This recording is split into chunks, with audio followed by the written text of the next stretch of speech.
Well, this is an interesting one in terms of my history with it.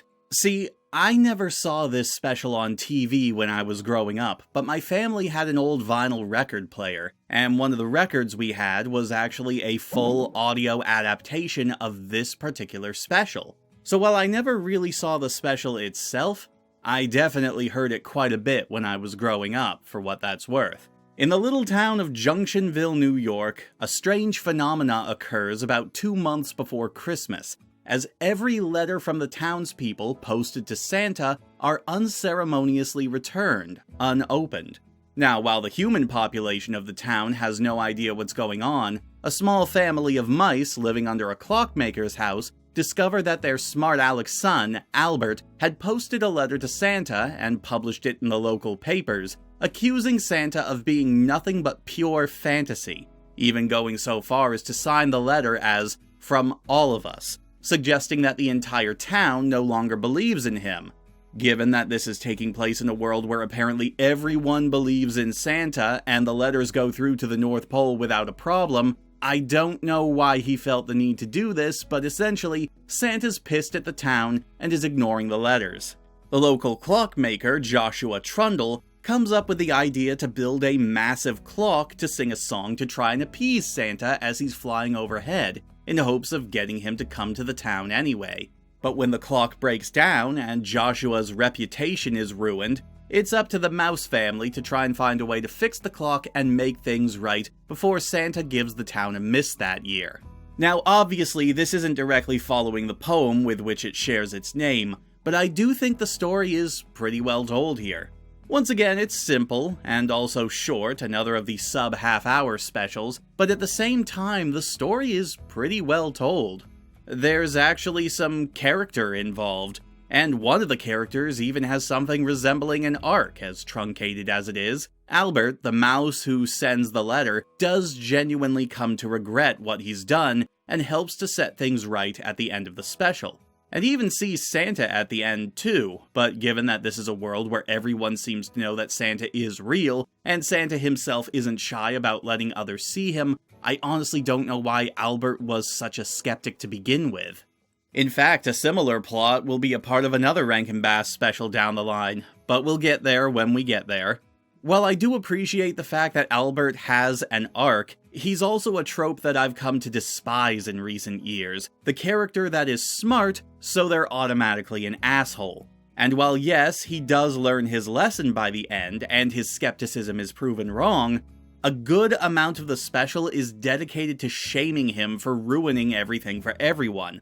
All because, again, he sees himself as so much smarter and more enlightened than everyone else around him. Like I said, I don't like that sort of portrayal of characters because it suggests that being smart also means being heartless. But at least unlike other examples of this trope, Albert changes his outlook. The other characters don't really have much to recommend them, but they do at least have personalities, to a point. You won't mistake one character for another, and I do actually find their gimmicks to be amusing, particularly the mayor's attempts to make grandiose speeches and then giving up on them halfway through. It's a fun story, to be sure, and the reading of the actual poem at the end, when Santa does come back to the town, is actually really well done, and is probably my favorite part of the entire special. Not to say that the rest is necessarily bad. Musically, the special is fine. The background music is good, the sound effects are actually properly synced and not nearly as annoying as they've been in the past. Most of the characters give a good performance. I don't have a lot to say about the sound design of this one, as it is fairly strong. There are only 3 original songs in the special, not counting the brief lines of the poem that are set to music near the beginning. They're all pretty alright. Christmas Chimes Are Calling is the song the clock plays to try and appease Santa, and it's a very simple children's song that I don't really get how it was supposed to make Santa forget about the fact that people in the town don't seem to think he exists on its own. It's cute, but that's about it.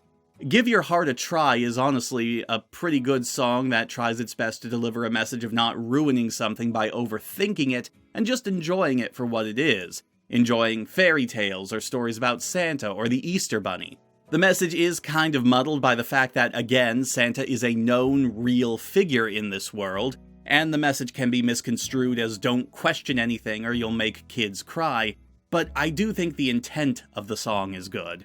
Even A Miracle Needs a Hand is also pretty good, a bit more upbeat, which I do feel helps to counterbalance the misery everyone is feeling at that point in the special. It might be my favorite song out of the three. Unfortunately, when it comes to the animation, things are a little bit dicier. I mean, yes, the animation is pretty choppy and it doesn't have those moments of smooth motion that Frosty did, but it's pretty jittery and limited throughout. But I can't get over the character design for this one in particular. The mouse family is fine, the animal designs don't bother me in the slightest, but the human designs? Yeah, these look like 2D renders of early stop-motion puppets. Vacant, doll-like eyes, and those bulbous, protruding chins. Their look is really off-putting to me, honestly, and kind of made me wish I was just listening to the audio version of the story again. Also, this is what Santa looks like in this special. He looks like Mr. Magoo after a few too many martinis. So yeah, I know I've spent some time mocking it here, but I do think that this is a decent special. It's not one that I think I'll be returning to often, but I'm kind of surprised that this isn't one of the more well-known Rankin-Bass specials, at least in terms of their 2D output. But in all honesty, I recommend hunting down the audio version rather than the actual special. It's a story that's easy to tell regardless of the medium, and I don't think you need visuals to really appreciate this one.